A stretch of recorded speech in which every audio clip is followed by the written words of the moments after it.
So, our guest today is Miah Jeffra here on the Northwest Corner podcast. How you doing? I'm doing well. And as always, I am your host, Ethan Lyles, and we're in here with Ashley also. She's doing some photography stuff, some production stuff, just to give it a little pizzazz. How are you doing, Ashley? I'm doing good. How are you guys doing? Doing pretty good. Sounds good. So, Miah, it's Miah, right? Miah. I'm sorry. Everyone does that. So I'm sorry. So, Miah, you're not from Spartanburg. You're not even from the upstate. You're not from around here at all. My family's from the foothills of Tennessee. You ain't from around here, bud. But when I'm drunk or angry... We don't take too kind to strange folk around these parts. So where are you from? Originally from the foothills of Tennessee, but I grew up mostly in Baltimore. And my dad was a military. He was a Marine, so... Okay, so you military brat, just sort bounced of around. Bounced around. Where all you bounce around to? Oof. Hawaii, Virginia. I love how you say Hawaii. Well, of course. I know. gotta do it authentic. It's like, yeah, we just sit around the campfire, play the ukulele. Which I brought with me to You brought your ukulele. I brought my ukulele, yeah. That's cool. That's good. I love... I don't know. Hawaii has a very interesting dialect to it. I don't know. The accents are just... It's noticeable. Like, especially with vowels. Like it's all vowels. It's all vowels. Like, yeah. O's, like, they'll say boat instead of, like, I say boat. And they'll go boat or something like that. It's just things like that I definitely can pick up on. It's a language of only 14 letters, you know? What? It's all K's, L's, A's, E's, O's, Oo's, ooh, ow, ow, ow. That's fun. So how long did you live in Hawaii for? 3 years. How'd you like it? I loved it. How old were you then? I was 5 to 8. Okay. So it was like the dawn of knowing, right? That's good. Yeah. That's a fun place to be for that time period. I loved it. And where else were you? We were also in Okinawa. Okay. And then California, where I was born officially. Yeah. That's cool. So, yeah. And so before Spartanburg, being here for a little while, where were you before that? I live in San Francisco. What part of San Francisco? Lower Haight. Okay. So it's downwind from the hippies. Okay, sounds good. So you get all those wonderful smells from the hippies. You get that everywhere, but yeah. I have some friends who they live in the Oakland area, and so nice there. Like, I mean, it's just temperature just there. It's just perfect year round. 75 degrees. You don't have AC. No. You don't have AC. If it gets a little cool or if it gets a little warm, just open a window. Yeah, or put a hoodie on. Or put a hoodie on. Yeah. That's all you need, just all year long. That's got to be so nice. And the sea air. We have a constant sea breeze. I mean, how much, just not having to pay for AC and stuff like that, that's probably pretty nice. It helps, but of course you have to pay the rent. That's true, and the rent's not nice there. No, it's not. No. I think it's still the most intense in the country. Really? Yeah, except for Manhattan. Yeah. Yeah. Why? And because everyone wants to be there. How do the hippies afford it? That's a great question. Probably because they sell pot. That's my question about, like, a lot of people who live places. I'm just like, how do you afford that? Oh, well. Anyway, but so you came to Spartanburg how long ago? I came the first week of June. First week of June, and you're here till? The third week of August. How do you like it so far? I love it. It reminds me of the South. Because it is. It is the South. Well, Spartanburg's kind of got getting that new South vibe. It is. I've been noticing a lot of the people that I've hung out with have been kind of New South. Yeah. Now, what is your definition of New South? New South is embracing a little bit more of a worldly politic, kind of the way, like, a more progressive attitude, despite, being steeped in, kind of this historical tradition and, the values. So using that old culture and sort of mixing it with the new. And, and then you get your eclectic shops with your string lights and Pinterest palettes and things like that. Exactly. That's the New South for you. Updated politics, but same old values. Yeah. I like it. That's that's a pretty good, solid definition. So what's brought you to Spartanburg? The Hub City Writers Project residency. All right, and who is the Hub City Writers Project? Hub City Writers Project is a nonprofit literary collaborative started by Betsy Teeter. Okay. They are a press, they are a bookstore, they are a conference, they're everything. And that is the bookstore next to the coffee bar downtown and the Masonic Temple. Exactly. Right. Mm-hmm. Mm-hmm. So why'd you want to do your residency there? It's one of the best residencies in the country. Is that, so you say that, is that like everyone knows about it? Yeah. It's one of the, well, writers know about it especially. It's one of the longest residencies you can do for not being a highly established writer.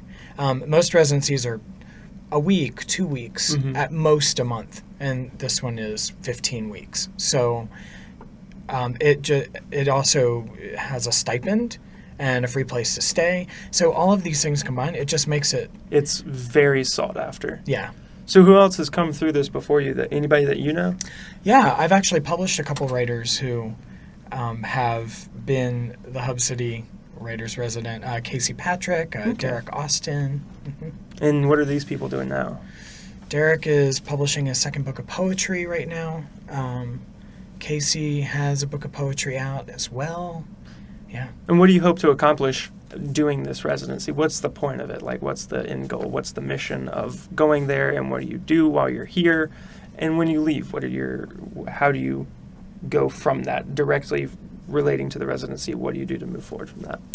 Because it's unadulterated for the most part, it's churn and burn. It's generating new material. So that was my goal coming in.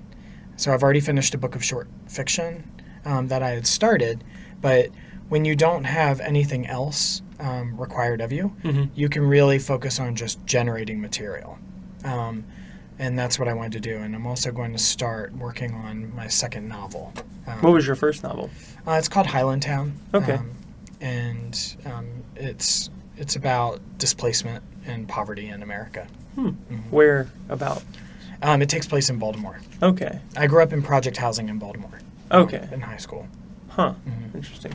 Baltimore's, you talk about history-rich towns. That's a big one. Absolutely. Does that play into your book at all? The history of Baltimore? Absolutely. Yeah.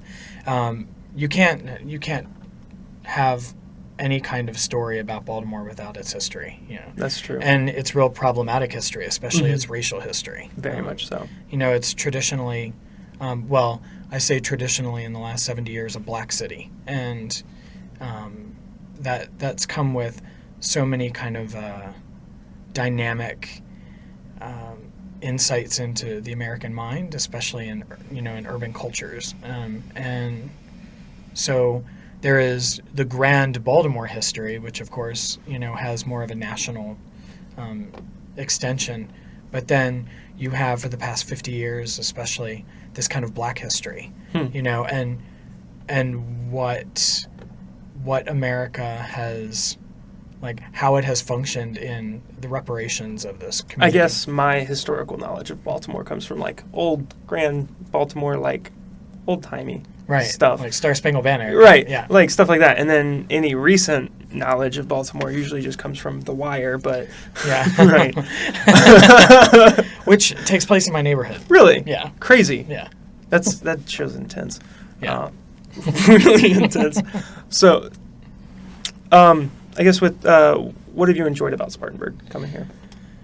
I've enjoyed seeing lightning bugs because we don't have them in California. At all? No. No fireflies? No fireflies. What? Yeah, for whatever I'm reason. still waiting on season 2, so I feel it. Balmy nights. Balmy nights. Yeah, we don't have balmy nights. They're chilly. You don't have balmy anything in San Francisco. This is true. Balmy is not a word. No. We have balmy everything here. I know. Everything is balmy. This is true. Yeah, the South just kind of hangs on you like kudzu. It really does. Yeah. And it's... Just wait till August. Oh, I know. I lived in the South for years. August. Though, if you want a hot night, August will give you a hot night. I know. Yeah. I embraced my nudity living in the South. Yeah. Yeah, I'm naked all the time. Yeah, no, I feel that. Yeah, my house, bathrobe, maybe. No, that's too much. Boxers, maybe. Yeah, we're talking like, a piece of cloth, from my bed linens that I cut out. Yeah. That's about it. Yeah. Yeah, no, I feel that. I definitely feel that and can relate. So what is your writing style? I've been compared to Michael Cunningham, the author of The Hours and Home at the End of the World. It's kind of lyrical. A lot of people say that I'm a fiction writer or a poet trapped in a fiction writer's body. So you kind of write poetry and prose. Yeah, I started in music. Okay, so that'll... Yeah. Okay, you say you started in music. What do you mean by that? I started as a music major in college.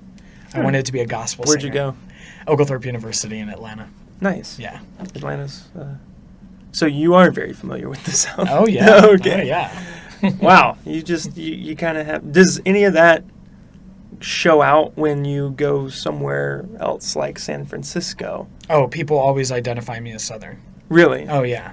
I mean, my accent only comes out when I'm drunk and angry, but... and tired, maybe. But those Tired. usually go together, right? Or with other Southern people who are very... Like, you go up to Bowling Springs, something like that, you start partying with those people. Oh, it comes out. Oh, yeah. Comes out. Comes out. Yeah. A little bit.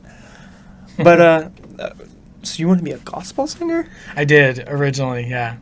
And then I realized, and of course Atlanta is kind of ground zero for gospel music. And then I just realized, this probably isn't going to happen. Maybe not. Maybe not. Do you still sing? Like, do you go to a church and sing in a choir? I do not. I did for years when I was in Atlanta. Okay. But now I just sing in my living room. Yeah. Nice. Yeah. Solid. Did you write music? I did. Okay. Mm-hmm. I did a lot of arrangements of blues and gospel-infused folk. Mm-hmm. Interesting. Mm-hmm. It's never would have guessed you for the gospel music. What would you guess me for? You look like you might have been in a ska band at some point. I do like Op Ivy. No, like, folky sort of stuff. Yeah. Maybe some folky, old-timey music, maybe. I like that stuff. Yeah, it's good. So do you bike cycle? You're wearing a bike cycle-looking hat. Do you bike cycle? I do. So have you gone bike cycling in the hub city? I have. I bought a bike when I got here. It's a great bike city, isn't it? No. Was I supposed to say yes to that? You were supposed to say yes. It's a great bike town. What are you talking about? We've Hub got City, rail I trail. understand why it's called Hub City now. we've got we're on the short track pro circuit. Oh. Yeah. Oh. Yeah, when Spring Fling comes here, there's the like one of the national like pro circuit short track races goes from the top of where the Denny's building is all the way down to Lime Leaf, and they just do that loop a bunch of times, and it's real fast and it's real awesome. Oh. And they've got the infield has corporate tents. You can go and have fun there. It's a fun event. I do like it. It'd be nice if they had more bike lanes, though. So, there's no bike lanes in Spartanburg? Not enough. Huh. Like, there's one right by my house, but it's 2 blocks long. Huh.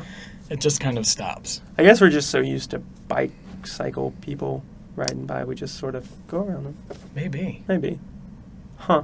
But, I mean, it is... I've always heard it's like one of the Bike City USA places. And I've heard from people outside of Spartanburg, who are in the biking community, road biking specifically. Mm-hmm. And I go, I'm from Spartanburg. They go, oh, that's such a great biking town. Oh. And to hear you say, like, having lived here for a while and say, no, not a great bike city. No, it's hard. It's hard to get around. I mean, because all of the... Because you don't have a car here. Right. Okay. No, all the arterial roads, I won't ride on them. So I ride on the sidewalks. Yeah. Because no one walks on those either. So. Oh, that's... we like to think they do. This is a car town. This is a car town, that's for sure. But like most of America, right? True. I mean, even if I'm going from, like, the coffee shop to Growler House, most of the time I'll drive. Oh, wow. Okay, see. And, in SF, most people don't have a car. So they primarily get around by cycling, walking, and transit. Okay. Yeah. So maybe I'm just coming from that. Okay. So, Gotcha. Yeah. I'm biking more here than I did in Atlanta. Yeah. But biking in San Francisco, those people must have monster quads. That's a hilly place. I know. everyone looks really good. Those I don't people know if have- you know, but Those people have calves the size of my heads then. yeah, everyone has a nice ass in San Francisco. Yeah, it's great eye candy. Yeah, Just because of all the hills? yeah. That's good. Everyone's Wow. walking around. Yeah, people are fit. Okay. Mm-hmm. Well, that points if like there's a relationship between me and San Francisco, like in The Sims, they just earn points. Their little bar just went up with me. Nice butts. Nice butts. You know, it's an important thing. It is, yeah. I wonder why it's an important thing, though, if you really think about it. Well, we're getting off the topic of Spartanburg, South Carolina, but but I guess it probably has to do something with some primal, like, who's a good mating partner or something like that with hips and things like that. I guess Hips. Yeah. good hips are good for conceiving. Sure, Yeah. but butts aren't. No, butts are nice, though, aesthetically. Yeah. Maybe it's just the round. Maybe it has something to do with, like, the mirroring of pregnancy. That's an interesting... Maybe they're just fun. Yeah, maybe Maybe they're just fun. You never know. Maybe a cigar is a cigar. Maybe. So what are you doing around Spartanburg to get involved in the community and community outreach and letting people know about what you're doing? How does that work with this residency so that, like, people know who you are while you're here and you can have an impact before you leave? So a little bit, I'm doing some readings and some organizing. I have a reading coming up on August 8th. It's just going to be featuring the work I've been doing while I've been here. Okay. And then Where's that going to be? at Hub City, And what the time? bookshop, 7 o'clock. Okay. Yeah. August 8th. We'll put something on there. That's a Tuesday evening. All right. That'll be nice. And You're interfering with some people's karaoke night, just like I know, I heard. That's Main Street Pub? Main Street. or- Oh yeah. That's such good karaoke. I hear. You I think should I'm go. going to go over afterwards. Go. Yeah. No. Please do. It's a Yeah. good time. I'll be nice and lubricated from Good. the booze that I drink in order to feel comfortable reading. So, All right. Do you not read aloud to I groups of people well? you know what? I do it a lot, but You don't like it? No, No. no. I guess it's something you have to get comfortable with I mean, we talked about Ron Rash earlier and how he's going to be reading tonight, It right? was amazing. Yeah. He has such a good reading voice for his work specifically. Have you ever heard him speak No. or read? But I imagine It's- it's very dry. And It's meditative. very meditative. Yeah. And it's very thick, very rich. Oh yeah. And it just sucks you in. And I remember being a freshman in high school, and he came to the high school to read to us. And there was a big event in the gymnasium where he read from his book a pretty tame excerpt. But he's a very intense writer who writes very intense stories. But he read part of a pretty funny thing from one of his short stories then about how his dad had a Cadillac, and it was a black Cadillac, and it looked like a funeral car, and he took a girl to prom in it one time, and it was raining, and so he was having to drive slow in this big a bunch of cars piled up behind him because he was driving slow in this nice Cadillac, and people were pulling off to the side on the other side of the road because they thought it was a funeral procession. It was just a lighthearted story, but I just remember being so immersed in it through his voice. And when the opportunity came up later that day to go hear a more private, intimate reading that he was giving in the school library to a smaller group of people, I immediately found a way to get in on that. And he read a much more intense, story with more consequence, which is a lot of his stories. Yeah. He writes a lot about poverty Well, just in this area. I mean, all of his stories take place in Appalachia. in or within 100 miles of where we are sitting right now. So he's very familiar with it. It's very Southern Gothic at its most quintessential, at its roots. It's the greatest literature of the Americas. It really is. He is a master of Southern Gothic. And I know this is supposed to be a plug for you, and we're interviewing you, but damn if I can't not talk about Ron Rash. I know. Well, how can I not talk about Ron Rash? He's so good. All writers summon all other writers anyway. True. This event will have already happened by the time this recording goes out. But please, if you get a chance to go listen to that man speak, do it, it's an experience. And for you people here in the room tonight, if you go to that, you'll enjoy it. But yeah, what was my original question? Oh yeah. So what are you doing to involve yourself in the community? You said you're doing a reading. And then I'm bringing in a little bit of kind of a New South sensibility. I'm curating 6 queer writers. Queer writers. So they're from all over the South. LGBTQA community. To come in and read their work, and then we're going to have a discussion on how the Southern aesthetic, especially this kind of rich literary tradition, which I think is the richest, intersects with the queer aesthetic. And so we're going to look at how they negotiate one another and, what that looks like. I'll be interested to see who shows up at that audience. Only because, that's a very interesting discussion, and there's a lot of like-minded people like that in Spartanburg, and we tend to congregate together. Mm-hmm. I guess my question is, how do you keep that from staying this echo chamber? And, the people who show up and you talk about it, you're not preaching to the choir. How do you get people who don't have that idea and spread that idea to people who just haven't been exposed to that school of thought? I think because we're also, in this case, we're gonna be talking about what the New South is, what that looks like in the literary landscape, and that the queer is just a component of it, but a really important component. So a lot of the New South has been catalyzed by the queer community that is in the South, and maybe people haven't made that correlation before, and so this allows them to have that. But hopefully we don't turn anyone away just because the word queer is in the title. Well, That'd be interesting. That is interesting because you just might. Yeah. That's just a risk that you run by having that kind of programming in this area. And like I said, it's important to, when you have those sort of events, not just have the same audience, the people that you already hang out with and you already share these ideas with. To be able to share those ideas with new people is just very important in this part of the country. And so when you leave Spartanburg, what's your plans to, as it directly relates to your residency here?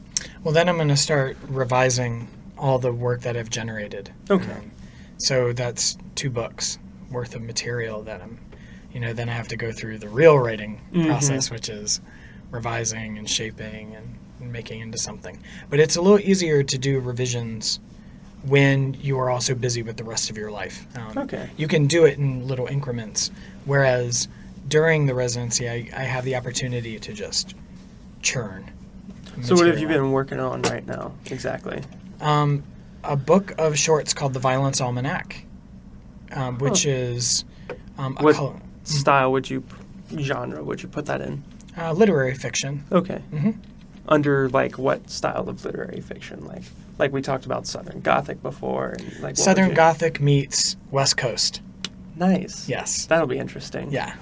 Okay. What would you consider West Coast? What does that look like more than? Because I'm very a lot of us here very familiar with Southern Gothic literature, what that looks like, the kind of culture that's associated with it. How do you incorporate that with West Coast? West Coast lit, even though this is a little bit of a generalization because it's a lot more, it's multiplicitous. But one characteristic that I've learned about West Coast lit is this relationship to the body and nature. There's probably just because nature is so prevalent there, it's just so awe-inspiring that people begin to make the relationship between human nature and the body Mother world. Nature. Yeah. And that it just always emerges, it constantly emerges. And so how do you incorporate that into Southern Gothic? So I just have naturally the lyricism of Southern Gothic. I just do. Okay. Just from being here for so long. And I combine that with looking at the relationship of the natural world to how it mirrors a lot of the organizations and phenomenon of human social life. Okay. So, for example, earthquakes. The very nature of seismic activity I equate to heartbreak in the book in one What's story. an earthquake? I've never felt one before. What's it like? Well, there's different kinds, but the ones in Northern California, it feels like you're on a waterbed. It's very smooth, actually. Huh. Yeah, and just everything kind of goes. Blah, blah, blah. That's kind of. I don't think I've ever heard. That's the scientific definition of what an earthquake is. Precisely. Whoa, whoa, whoa. Yeah. Right. That's the most articulate you'll ever hear. So what do you get like if you go to like Los Angeles or something? If you go to like Los that? Angeles, it's hella scary. Really, it's because it's a shifting fault. Okay. So it in Northern California, the fault kind of hits against itself, and so you get the kind of ripple undulating, okay. But in SoCal, it's sliding yes, across each other, and so it just feels like kind of like what you would expect, like in every movie that you've seen Right. where there an earthquake happens, and that's terrifying. And have you experienced that? Like Yeah. on a Yes. even on a small level, can you still feel that? Oh yeah, You know? yeah. I know there's a fault line here around here in Charleston, and there was a Aiken. Aiken has a fault line too. Okay, didn't know that. Lines across Savannah. Oh, River. okay, cool. So yeah, so that's where it goes down to, like near Charleston. But I remember, I think we were in ninth grade. I take that back. I think we did have an earthquake, and you could sort of feel it here when I was in like ninth. So like 2011. The one that was in Virginia, right? Oh, I really? bet you all felt that. Oh no! This was the epicenter was Charleston. Oh, okay. Yeah. I didn't know about this one. Yeah, the epicenter was Charleston. There's actually a recorded 1800s or mid 1800s of a tsunami, a small tsunami, and that came up the Charleston Harbor Well, from geez. a earthquake that happened there.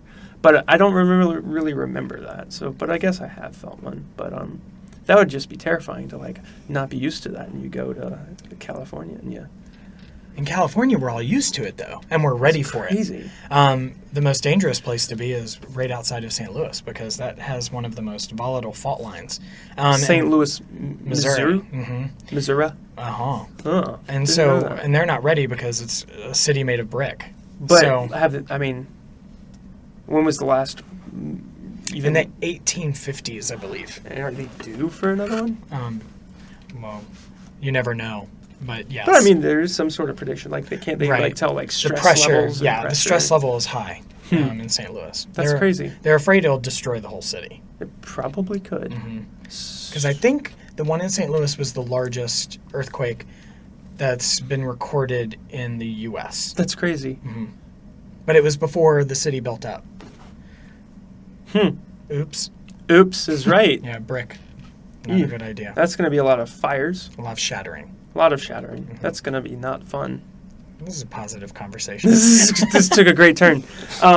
Yeah. So when you go back to San Francisco, like what do you do with what you've gained from the community of Spartanburg? It reconnects me to an aspect of myself that sometimes can feel like it's dissipating because I've been in California for so long. And so it just has me reconnect to that. And the rhythms of the South are very much a part of my writing practice and, my creative practice overall. And those rhythms I like re-engaging with them so that when I go back to California, I don't float away. It's a very lofty kind of place. I can understand that. So, how often do you try and come back to the South to get that reconnect? I usually come to the South once a year. Okay. And how long do you usually stay for? And how long does it take to stay to try and get that feel? Well, that's a great question. This is the longest I've stayed since I've left, and that's terrific because I've been able to really ensconce in it. Usually, I'm only here for a week or two. Just visiting friends because a lot of my friends are still here. Okay. Yeah. Had you ever been around this area before? Oh The yeah. upstate of South Carolina? Yeah, Spartanburg? because I've lived in Atlanta, I've lived in Asheville. Okay. And so to get between the two. basically, I drive right down here. Yeah. Yeah. Had you ever spent time in the upstate before? No, because it never seemed to be anything worth spending time in. It had a bad reputation even when I was living in Atlanta. Oh, for the murder per capita rates. Oh, off I the didn't know about charts. that. Oh, actually. yeah. No, not Oh, yeah. crime, just like nothing to do. Oh, okay. Yeah. Oh, yeah. No, murder per capita. It's Murderberg. We'll edit this out of the podcast. Murderberg has been the nickname for a while. Really? Our murder per capita rate at some points has been higher than Chicago's. But not now, huh? Not Feels- right now, but feels incredibly safe. But recently. I walk around all the time. Yeah, no, I mean, it depends on where you are in Spartanburg. Interesting. But there's parts of Spartanburg where you just don't go. Wow. Yeah, yeah. But like as recent as 2012, I think in 2012 our murder per capita rate was higher than Chicago. I'm from Baltimore. I True. grew up in the projects. True. Like, nothing seems scary to me. Well, then that's probably why you feel so safe, Right. We're walking around shuddering, and you're just like, hey, this is great. I'm doing a chorus line down the street. Right, exactly. So, but that's really cool that that you do like to come back here and you're able to reconnect with that I guess that vibration Oh, yeah. of what is the South. And meat and threes. Meat and threes. Yeah. You don't get meat and threes where you are? There's one. Is it good? You know what? It's not bad. Do they have fried okra? They do. Is it good? Yes. Okay. Yeah. But any vegetable is going to be pretty killer. Back Okay, there, that's yeah. true. That's But true. yeah, I miss good barbecue. I miss good soul food. They don't have good barbecue? They try, Oh, God bless them. Yeah. Bless their heart. Bless their heart. They tried. Asheville's probably got some of the best barbecue around, though. 12 Bones? Oh, I love that. Yeah. Did you ever go to 12 Bones? There's a better place in Lebanon, Tennessee called Blue Moon Barbecue. It's the best in the country that I've found so far. Have you been to Pendleton, South Carolina? No. In Clemson, really. It's called Okay. the Smokin' Pig. That sounds good. It's unreal. What's the best in Spartanburg? Best in Spartanburg. I don't think it exists anymore. Can't remember the name. There was a good place that was like real good. Best in Spartanburg you're going to find is somebody who has their own recipe, who makes it themselves. Okay. Yeah. I went to Carolina Barbecue. Was it good? It was. It was Okay. right in that roundabout. Okay. Um, I'm a ribs guy. okay. Personally, shredded barbecue's great and all, but I'm a ribs guy. Let's talk about sauce here. Vinegar based, tomato based. What are Vinegar based. Good job. Good Yeah. answer. Mustard based. I'm mustard based / vinegar. Mustard Yeah, vinegar. Based. mustard vinegar. Carolina. Mhm. I'm Carolina Barbecue all the way. Carolina barbecue's great. Yeah. I'm part of an online community of it's a college football subreddit on Reddit, and we regularly have this debate. And people, you can't get in fistfights over the internet, but they'll try. They'll really try. So let's sort of bring it back. All right. Okay. So when's your event? My reading is August 8th, All right. and the New Queer South reading is August 11th. It's a Friday at Hub City Bookshop, 7 o'clock. Both of them. Free booze. Free booze. Yes. You had to. Is it free? There's nothing really free. That was the look on your face. You said free booze, and you're like, yeah, it's free. Okay. I'm just making sure I can say that on the air. You're fine. Okay. So, if for some chance somebody can't make it to it, do you have something that you could read for us today? Anything that's like has some meaning, whether it's poetry, an excerpt from a book, something to, and maybe this will entice them if they were thinking they didn't want to go before, they can come now. Okay. This is an excerpt from one of the shorter pieces in the book called The Violence Almanac. This is an excerpt from a piece called The Story of Every Living Thing. It begins with the observations, quick glimpses, interstitial musings that bob now and then, when the air isn't too hot or cold, when the spaces between our doings aren't busy swatting away bugs from our face, yelling at drivers who cut us off, pushing ourselves into the world with a force that could never be mistaken as listening. A woman is talking on her cell phone during her lunch break. Her panini sits patiently as she pulls a strand of loose hair, fiddles and releases it into the wind. The hair dances nervously, snakes in its weightlessness, then settles on the back of a chair filled with a man who is talking on his cell phone during his lunch break. He doesn't have much hair left, but he does pull on his nose. He smears the crusty mucus, some on his creased slacks, some on the edge of the table. He misses his mother, who passed away the previous September. He is considered attractive by several people. So is the woman. She has already forgotten about her strand of hair, but it has only begun. In the bathroom after school, I am burning paper because it is punk rock, trying to convince Chris Curtis that we were supposed to join our bodies in splendid oneness. I watched the fire pare the white paper into gray ash, then fall, disappear out of sight, wondering where it went. Where was this nothingness and suchness? I was watching the miniseries adaptation of Angels in America. I had read the play and loved it immensely, more than the miniseries, but then is not when I got a boner, and that is what this is about. The actor playing Lewis says to the actor playing Mormon Joe that smelling something is the particles of the object coming into you. The object, that very real thing, sloughs off bits of itself at all moments, every moment, a little bit and a little bit. Upon hearing this, I get an astonishing boner. Making out with Karen Fiorito in the 10th grade, I unexpectedly got a nosebleed. She didn't care, even laughed, while my tongue was licking the back of her teeth. Afterwards, after the wetness had dried on her skin and panties, she recoiled at the thin brown line down her neck.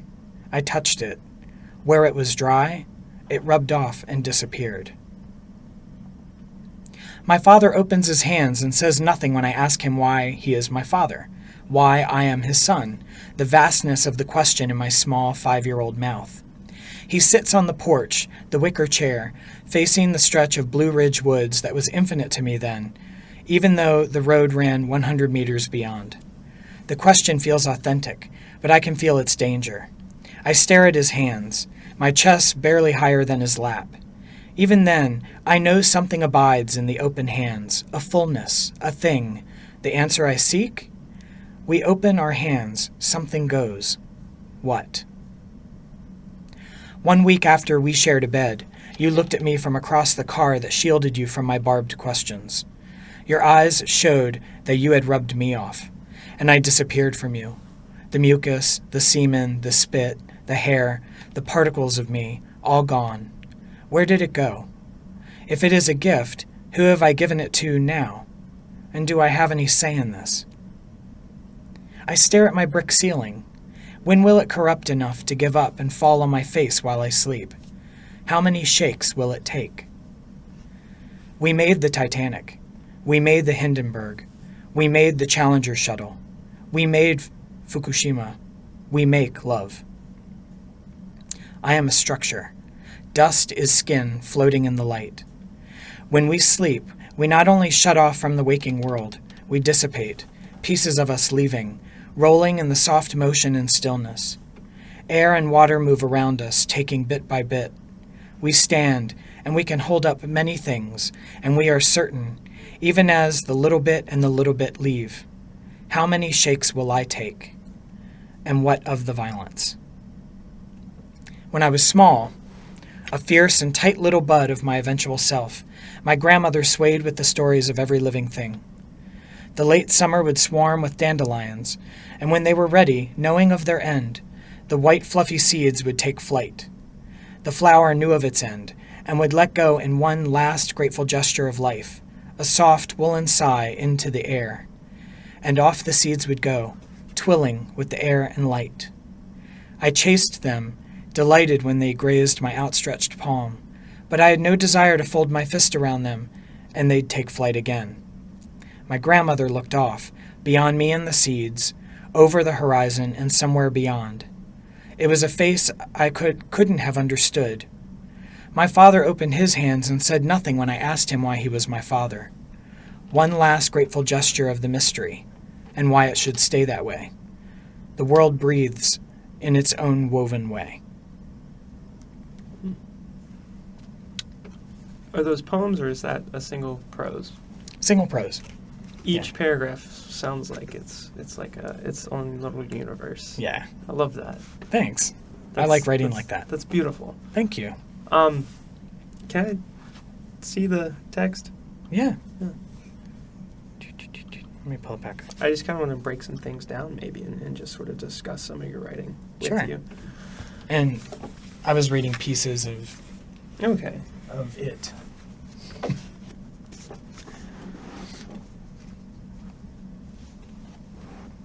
A lot of it is inspired by the fact that I moved to a place that is full of disaster. California is full of disaster. I guess pick a phrase. Pick a phrase. I'll pick one. I got one. Okay. Just like a couple words.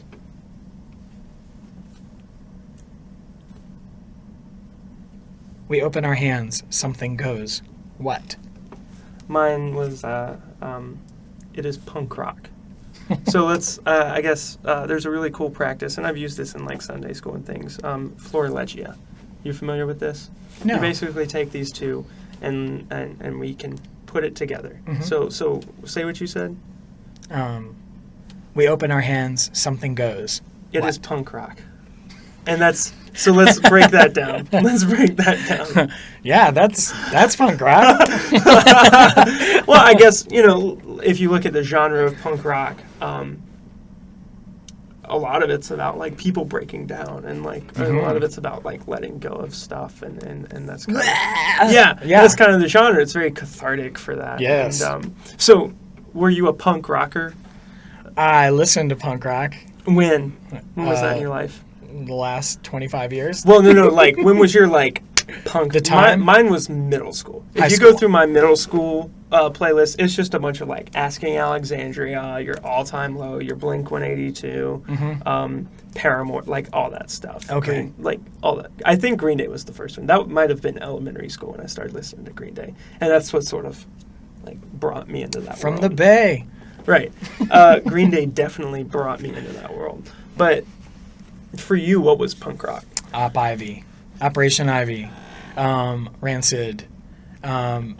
Sex Pistols. Sex Pistols. Oh, yeah. Oh, yeah. Yeah.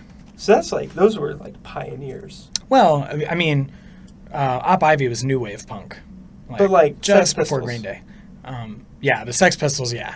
That's like the 70s, first yeah. 70s. And I guess, I don't know, the Runaways maybe were probably, or like Joan Jett and things like that. Oh, I guess you could. Yeah. More pop punk. More pop punk, yeah. Yeah. And I guess that's what I sort of listened to in middle school too, like All Time Low and like We Are the In Crowd and things like that, and newer punk. Yeah, But, I had a boyfriend in my first year in college who exposed me to some of the good stuff, like June of '44 and the Halal Shaddad. Oh yes, You know, June 44. Yeah, that's good is stuff. Amazing. Yeah. God bless that person for showing you that. Yeah. So yeah, that's just an interesting. I guess you put those two things together and pick another one. Pick another little passage. And this is definitely an abbreviated version of Florilegia. But yeah, it's a fun little literary device. Okay. Are you going to pick something too? I'm gonna pick something too. Just gonna. Then I say is what I put my finger on. I just sort of scrolled and put my finger on. Uh-huh. Then I say. And I had, where was this nothingness and suchness? Where was this nothingness and suchness? So what does that mean for you? I know that sounds like real deep and that sounds enlightened on some level. Where was this nothingness? But it's a question. Well, it is a question. And then I say, and it's like, well, but it doesn't say, then I ask. It says, then I say, where was this nothingness and suchness? As if it was like a statement. I guess you're right. Yeah. And you would ask that question when there is supposed to be something there, but there isn't. Or what is suchness? Or there is something there where it seems like there isn't. And it doesn't say something, it says somethingness. Yeah. So I know you wrote it, and I know you're, but let's break it down as if, we're studying it in school, like somethingness, like it's like something. It might not fully be something fully realized. It's somethingness, like the essence of something, Right. maybe. Right. The essence of some and the essence of nothing. Right. And then suchness. What is suchness? Is that having quality, Okay. right? Being, Okay. yeah. So then I say, I guess that's like you're stating that this doesn't exist. Maybe. Or how do those things coexist, right? quality and being. Being and nothingness. So I guess you are going into the philosophical. I guess we are. But it's all coming from these random musings, you know? Yeah. It's like, I remember this moment making out with my girlfriend in high school, and I got that nosebleed, and like, the blood that was on her neck. You know, it's an embarrassing moment. I'm revealing a lot there. But it's like, and just watching it rub away, and it disappearing. And then And thinking, that's part of you, and you're just like someone can just like, whoop. rub away something. And Yeah. some people can do that. Some people not so much. I definitely have dated people who, and it almost kind of, it's like, in some ways you have that happen to you where somebody just wipes you away and it's just gone. You know, you didn't exist. And in some ways I'm like, that hurts me, because like, who wants to be forgotten? Who wants to be not remembered? Who wants to be wiped away from the record, stricken? And then there's also, you think about it and you're like, wow, that can be so freeing too. If you possess that quality, if you're someone who can do that, that if, you know, maybe you're in a really toxic relationship with somebody, and if you can just wipe that away. It's what Mother Nature does when it has something that's unwanted, right? Mm-hmm. And I'm really fascinated by that too. I'm fascinated by the way that we engage in romantic relationships, because we invest so much, we put so much into them, like a real pointed effort, more so than any other relationship that we have, you know, these romantic relationships. And then when they're done, we possibly can never talk to those people again. Mm-hmm. I find that, I guess I never learned that, how to do that. As a person who has found that I can do that, I guess it can be easy, and this is me getting all like interpersonal, and that feels weird sometimes. Yeah, I wish people could see your shoulders squirming right now. Yeah, I guess it can feel like liberating, if there's just someone who like you just don't want to remember. It's a lot easier to and it's not so much you forget, it's always going to be there, and that's the unhealthy part. Like, you're not really dealing with it, you're brushing it away, you're under the rug kind of, like it's still there, that mess is still there, that mess did happen, and it can be unhealthy to not address that.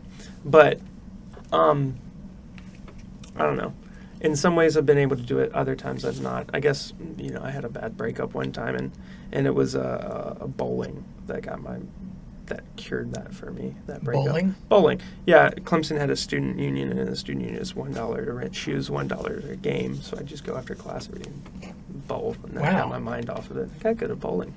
And it just, you know, took my mind off of it, but it was a very therapeutic thing. Like, there's therapy, and then there's that which is therapeutic, and both can be helpful.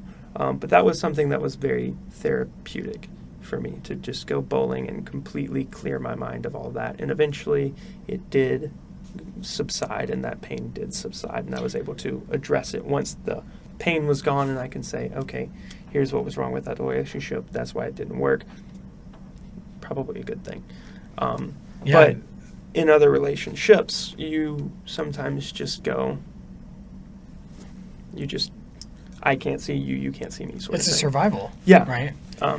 And that is the correlation with Mother Nature. Mm-hmm. Mother Nature will erase something, like where its history is almost entirely gone, you know, in order to mend the body world, right? And we do it, but sometimes when we're severely hurt. But even when Mother Nature erases it from the surface, it's still there. Oh yeah, I mean, it's the fossil record exactly shows it's still there. Yeah, true. And I guess it can be the same thing, like immediately for a quick quick fix. I think some people get into the habit of quick fixes. I know I, for a long time, had a habit of using quick fixes for relationships or problems, and that caused these problems to resurface later on and be even bigger. So what does your fossil look like? Which one? The one that you bowled out of your mind. Oh, that one looks fun. That fossil, it's on display in a nice museum, and it looks nice, and I can look at it now, and be like, that was nice, and like just sort of walk by it, in the museum, and be like, that was nice, instead of just burying it. I was able to properly, exhume it and excavate it and with brushes and stuff like that. And now it's in a nice exhibit with a nice glass case. And she has definitely moved on. I've definitely moved on. We're both happy people now. I think she just got engaged or something like that. How old is she? 21, something like that. She's getting... Oh, wait, I'm in the South. Yeah, you're in the South. Or no, I'm sorry, not engaged. It was like a promise ring or something like that, but whatever. All promise rings. Very happy she's been with the guy for like a couple of years, so very happy and obviously able to move on. And for me, it was just I don't know what her process looks like. I wasn't in her life for her fossil preserving process. If she may have just stuck it down there, and that may come back up one day, because it always does come back up. Hopefully not. It doesn't like emerge. No, you don't want that to happen. But if you don't address those issues, that can happen. Yeah. Well, hey, thanks for sharing that excerpt. I'm glad we got to do the whole high school, I guess, English class kind of delving into text there. That was kind of fun. How did you feel about us analyzing your text in a way like that? It's always strange. It's like, Sure. looking at, a bump on your body that, you're so used to, but you're afraid everyone's staring at. It's fun. That was a fun little exercise. I enjoyed that. I can't wait to hear more of it. And where can people where can they find your work? So I've been published in a lot of journals, but my first collection of essays is coming out this fall with Nomadic Press. It's called The First Church of What's Happening. I like that. That's a good title. Based on a Southern church that I drove by. What was the church? It was a church called The First Church of What's Happening. What? And I was like, that's like the best name for any religious institution ever. Great. Yeah. This is just a church of what's happening. Yep, in Tennessee. Yeah. That's so cool. I like that. That's very I don't know. Congratulatory? Yeah. I wanted to hear what it was. What they had to what's say. happening? What's happening? What's happening? I like that. That's cool. Well, hey, once again, thanks for being on the show. We enjoyed you.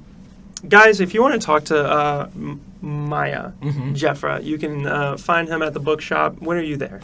I'm there on Monday evenings and Saturday evenings. All right. And where else can people find you around town? I'm always on my bike, and I'm always getting coffee at the Little River. Okay, cool. Shout out to our Little River family. We love you guys. Y'all have helped us out a lot with podcasting and such. Y'all that's where my first podcast, I did that there, and we recorded there. It was about coffee. It was fun. Oh, wow. Yeah, it was cool. They know a lot. Yeah, they do. Those guys are great. So thank you so much for being on the show. We appreciate thank you. It. And hopefully I'll see you around. Can't wait to go to your reading. When is it again? August 8th.